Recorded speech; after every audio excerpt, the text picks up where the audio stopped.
안녕하세요. 멜묵상 오늘은 사도행전 20장 1절부터 12절 말씀 보도록 하겠습니다. 네, 오늘 이제 바울은 이제 되게 재미있는 이야기가 나오거든요. 바울은 에베소 교회에서 복음을 전하다가 이제 거기서 난리가 났죠. 난리가 나고 다시 이제 원래 자기가 1년 6개월 동안 가르쳤던 고린도 교회, 즉 마케도니아 그리스 쪽으로 다시 돌아가요. 그러고 나서 다시 이제 에베소 쪽으로 돌아오는 과정의 이야기를 하거든요. 이 긴 여행인데 이 짧은 절 안에 압축돼 있습니다. 그리고 그 가운데 재밌는 에피소드도 하나 있었거든요. 내용 한번 살펴볼게요.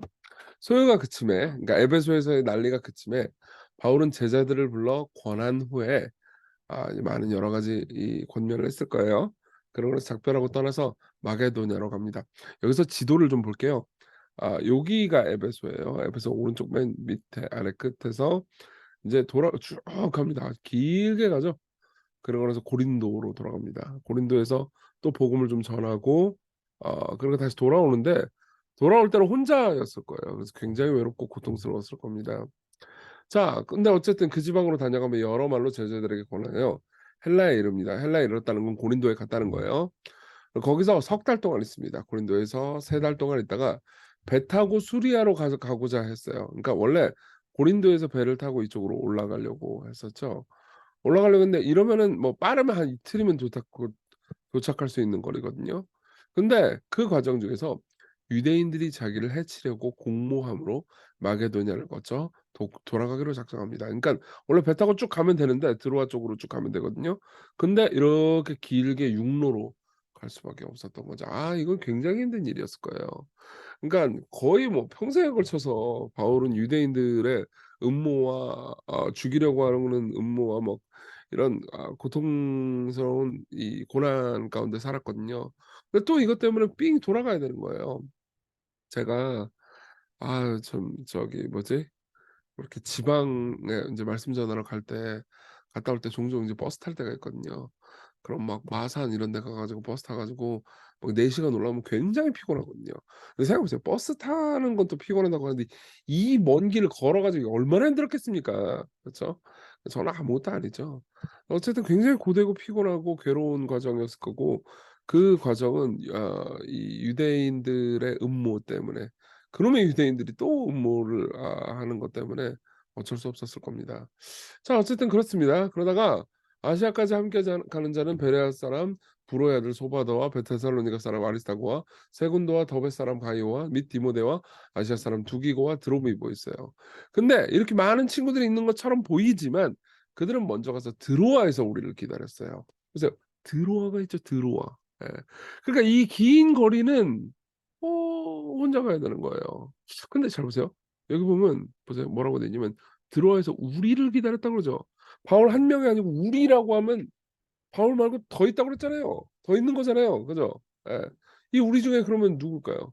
당연히 이 책을 쓴 누가죠. 여러분 혹시 기억나실지 모르겠는데 이 1 차 선 2차 선교여행 끝나고 나서 누가는 여기 빌립보 지역에 머물러요. 예. 원래 빌립보에서 복음을 전하다가 누가는 빌립보에서 머무르고 그리고 바울은 또 인제 에베소 쪽으로 내려오거든요. 그러다가 인제 다시 왔다가 가서 또 조인한 거예요. 근데 이거를 빌립보에서 머무르고 있는 누가를 아마 바울이 이 배 타고 가잖아요. 그러면 누가를 보지 못했을 겁니다. 근데 유대인의 음모 때문에 배 타고 가지 못했기 때문에 결국 누가를 만나 가지고 인제 우리가 된 거죠. 우리는 무교절 후에 빌립보에서 배로 떠나 닷새만에 들어와 있는 그들에게 이르러서 이래 일 주일을 머물게 되는 거죠. 그래서 여러분들은 이제 이 사도행전을 보게 되는 겁니다. 그리고 나서 이제 누가는 계속 바울과 동행하면서 삶을 살아가게 되거든요. 그리고 바울 옆에서 모든 것들을 다 듣고 기록을 해서 나중에 누가복음과 사도행전을 기록하게 된 거죠. 놀랍지 않습니까? 예. 자, 근데 어쨌든 일 주일 동안 머무르는데 그 주간의 첫날에 우리가 떡을 떼려 하여 모였더니 바울이 이튿날 떠나고자 하여 그들에게 강론할세 말을 밤중까지 계속해요. 예. 어쨌든 간에 그 주간의 첫날에 일단 드로아에서 이제 일 주일을 머무르거든요. 근데 이 저기 일 주일의 첫 번째 날이 주일이었어요. 그럼 주일은 인제 떡을 떼고 성찬하잖아요.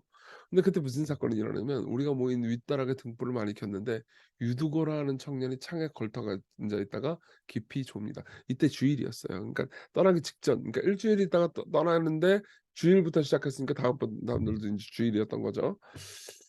바울이 강론하기를 더 오래 합니다. 아마 오랜 동안 설교를 했을 거고요. 그리고 유두고는 그때는 뭐 평민들은 일요일 날 쉬고 그따가 없었단 말이에요. 일을 많이 하고 와 가지고 또 석유 등불 켜면은 산소를 잡아먹잖아요. 그러니까 이제 이산화탄소가 많아지니까 졸았겠죠.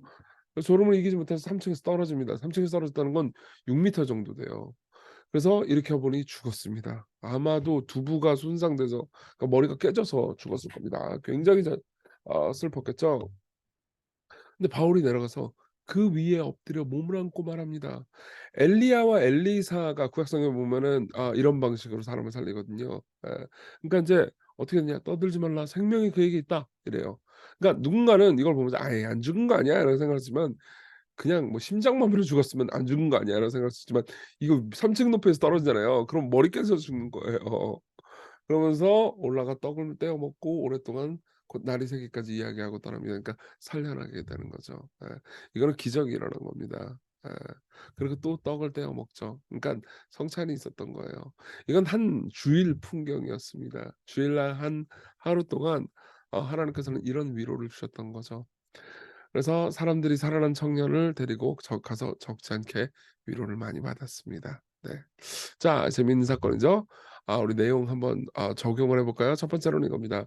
하나님의 섭리를 생각해 봅시다.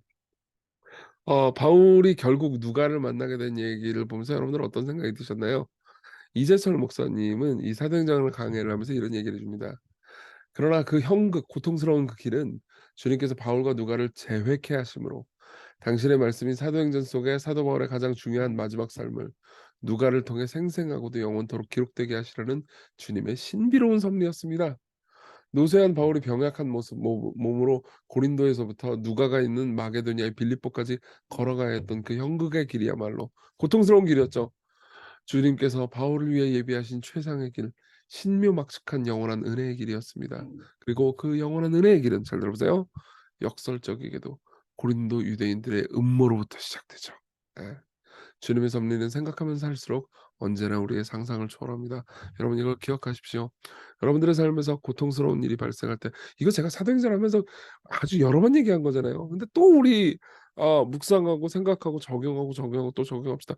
우린 말씀을 들어도 '아이 저거 들은 말씀이야.' 해도 적용 잘 못하잖아요, 삶에서. 오늘 여러분들이 힘든 일이 있을 수도 있습니다. 어제 힘든 일이 있었을 수도 있습니다. 근데 하나님께서는요, 그 모든 걸 사용하실 수 있어요. 그걸 기억합시다. 예. 두 번째로는요. 부활하신 주님은 함께 계신다는 거죠. 유두고가 떨어져 죽은 날은 주일이었고요. 하나님께서는 말씀과 성찬을 통해서 그날 함께 하셨어요. 예. 비록 그 주일의 모습이요, 바울의 설교가 길고 졸렸고요. 유두고도 꾸벅꾸벅 졸았고요. 그리고 삼층 높이 왜 거기 서 있 거기는 왜 거기에 걸터 앉아 있어. 그러다가 떨어져 죽은 걸로 보면 부주의하고 연약한 사람인 거죠. 하나님께서는 이렇게 연약한 사람들을 통해서 일하셨어요. 여러분, 그러니까 주의를 무시하지 마십시오. 주일날 교회 가봤자 이정규가 설교 겁내 길게 해 가지고 졸립고 나는 또 졸았고 무의미했고 그렇지만요, 하나님께서는 그 자리에 함께 계십니다. 이거는요, 유두고가 살아난 그날뿐만 아니라 지금도 매주일 그분이 함께 하셔요. 예.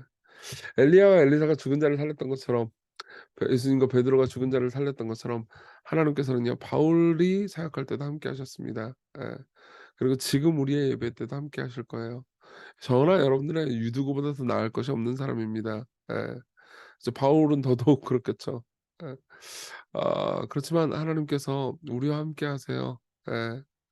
여러분들과 함께 하십니다. 바울과 유두거가 괜찮은 사람이었기 때문에 그때 함께 하신 게 아니고, 문제가 있었어도 뭐 설교가 뭐 기깔나게 막 엄청 은혜롭고 막 눈물 펑펑 흘리고 이런 설교 아니었을 거예요. 졸린 설교였습니다.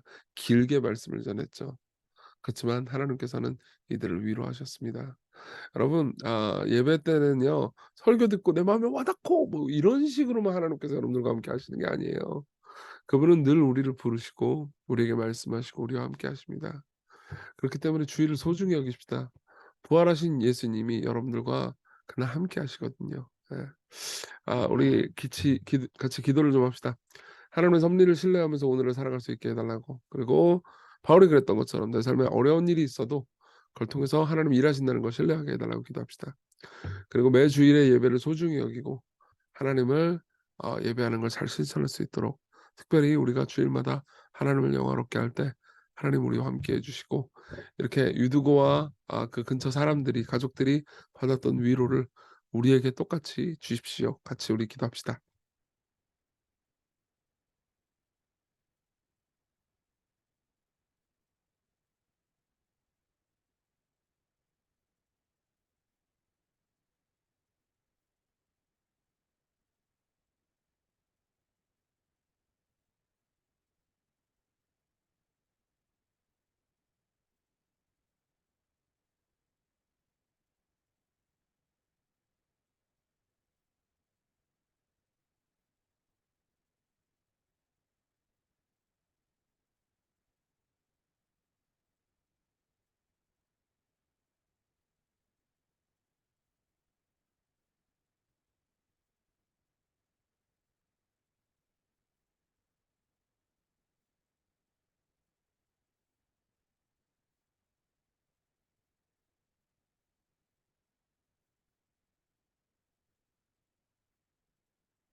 기도하겠습니다. 은혜로우신 주님, 삶에서 우리가 경험하는 모든 일이 하나님의 손 안에 있음을 믿습니다.